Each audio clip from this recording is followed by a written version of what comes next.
first off, you should have probably fired Brand, brought in a GM to decide to hire Doc or someone else. Now it's my pleasure to turn it over to the new 76ers head coach, Doc Rivers. Here, but as soon as Rivers got fired, it was like Philly. I don't know if Doc can shake that up with what they have if they don't shake it up via trade, and we already know their GM limitations. Celtics-Sixers rivalry. I mean, little Celtics-Sixers rivalry right there. That another level now. At the very least, I'm just happy we have Doc back in our lives in a little bit That's more. That's going to be great, yeah.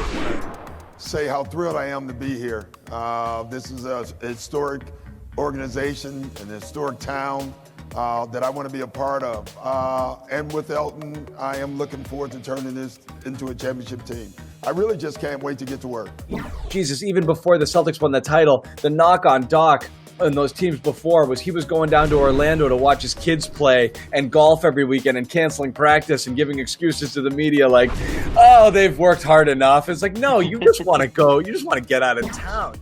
Well, the first thing I do is get in the gym a little longer to give you that answer. I don't care how we score.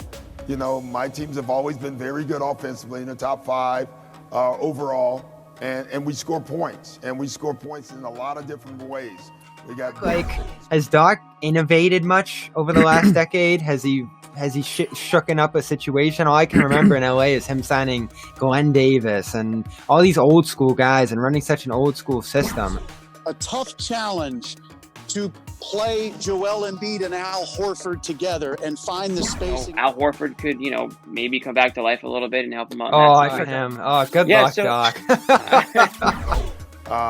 But I can't tell you what my starting lineup is going to be on the first day of my job. I just need more time. I mean, I think he had the job like minutes later. I mean, that was just bing, bang, boom. You want to coach? Yes, done. And I was doing a story on Mo Cheeks, and you said he was your all-time favorite player. Yeah, he was.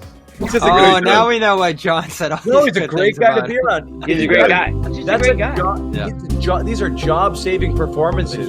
His ability to do this kept him alive in Boston and allowed him to coach that 2008 team, which is his legacy, I was just wondering if everybody knows about the championship in 08, but is there a particular accomplishment, another accomplishment that's particularly meaningful that maybe people don't know a lot about? On that point, too, he coached Tobias Harris, which is easy to forget, and Harris was outstanding on the Clippers, so that might be part of the thinking here, too. Good point. When we trade Tobias and we trade half our team away, and people just thought we gave up on the season, and we still make the playoffs. So those are enjoyable teams as well. But, obviously when you coach a championship team, that will always be your favorite because you did something that very few people can do.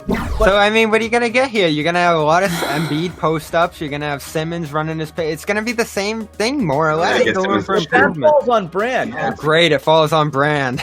I'm curious. You were out of work for about 5 minutes, I think, between jobs. So much for that year off. It literally was like, that's cool, fired, huh? Okay, hold on, boom. Oh, yeah. Hold on, I can put you on hold for a second. I got to take this Sixers job. 20 straight years, that I've started training camp, or 21 now, I think. I love coaching. It's going to be the same thing, more or less. It's a great question. I'm always changing. It's going to be the same thing, more or less. The decision from that point, once they decided they wanted me, I had to make the decision. Do I want to do that? Because you got to jump full. You got to jump all. Doc is as motivated as he used to be. Obviously, he's not as motivated as the guy who was chasing his first championship. But someone like Doc Rivers, does he connect with these younger players? I don't know. That's something that I've been asking myself for the last 3 or 4 years when I look at the teams that he had. This misnomer that the stars don't want to be coaches is not true. Can he get Ben Simmons to shoot? I don't know yet. I'm not that concerned by it like everyone else is. I really am. Again, I don't know the roles yet. I mean, it's just so early to be talking about roles. I'm not that concerned by it like everyone else is. I really am not. He's coached so many superstars in this league. Ben, when healthy, seems to play more games right now. Joel, it seems like he's gradually upticking, which is a good thing. Doc's a coach that I think players like and like to play for, and maybe he's able to recruit a couple of guys that can sort of come in and fill those bench roles and maybe be a positive influence on a Simmons or an Embiid. But I tell you what's tough, with COVID and the season, not knowing when the season's going to start, it makes things a little more difficult. It does. We have to figure that out, you know, and how to do that. And again, I haven't been around long enough to see that. I'll talk to a lot of coaches that were here in the past, and I'll talk to, you know, bring in a new staff, and we'll all figure it out. Hey, Doc, congrats on the job. Towards the end of the situation with the Clippers, there were so many rumors of players not getting along and, you know, things happening on the floor. You don't seem to be afraid of that. So how much conflict do you believe is healthy on a team, especially a young team? Generally speaking, he's got fairly peaceful locker rooms. He always has respect of players, okay, because, you know, he's the ex-player. Sort of whatever it takes, you know. There's no smooth sailings, you know. People assume in 2008 we just like glided through. That didn't happen. So, Doc's back. We're happy to have him to a degree. We get to see. I think it spices up the Celtics-Sixers rivalry. So maybe a lot of my. That's great. He needed to be in the league. That's not a guy that could be out of the league, especially at this time right now. Yeah, and right. There's a lot of good reasons for Doc to be in the league too.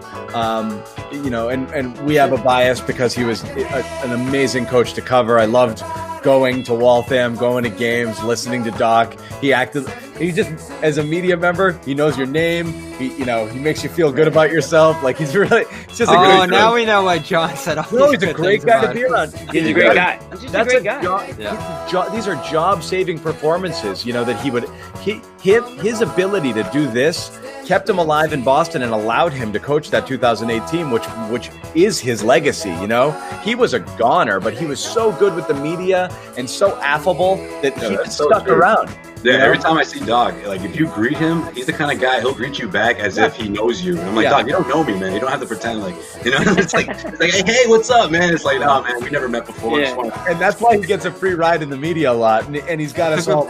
He got us mesmerized a little bit, so he probably gets a little more credit than he deserves. Yeah, especially in Boston. Right? Especially in Boston, but still, happy that he's still in the league. Happy the Celtics get to play him. You know, and I think it just adds a little flavor and spice to the rivalry. He's making his way back towards Boston. A little bit, right? Who knows what's going to happen next? How his success goes in Philly, how Brad finishes out his run. Yeah. Thanks, guys.